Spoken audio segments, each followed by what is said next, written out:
work on the education committee, so it seems natural that a former journalist who's dealing with education issues would want to ensure that we have freedom of the press for our student journalists. So just a big thank you to everybody who came here today from short distances and long distances.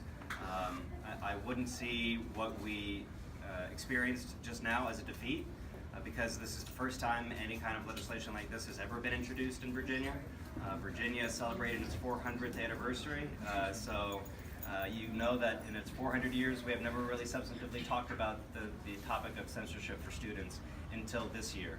And sometimes it takes a while, it takes a few years for the idea to sink in with legislators when it's a foreign concept to them, or they have general aversion to wanting to change the status quo. But you all, I think, are doing that in what you're doing now and hopefully in the future, which is trying to shake up the status quo, trying to speak truth to power, trying to make the comfortable uncomfortable, and trying to learn the skills that are necessary in order to be a journalist. You know, one of the comments made in opposition said that if you're taking a course, you're not a journalist yet. I don't believe that to be true at all. You are a journalist the first time you publish an article.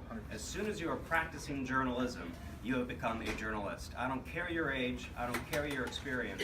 As long as there's proper editorial oversight, you are doing journalism. And don't let anybody else, no matter your age or your experience, tell you otherwise. So thank you all very much for being here. Keep doing what you're doing. Don't be discouraged. We need good journalists now more than ever, and that will only be a more dire threat and an urgent need into the future. So thank you all very much for coming. I don't have, all of my other bills got killed today too, so so I don't have anything else going on. So I know a lot of you traveled a far distance away, so I hope that you felt that the trip was worthwhile, and that we're going to try again next year.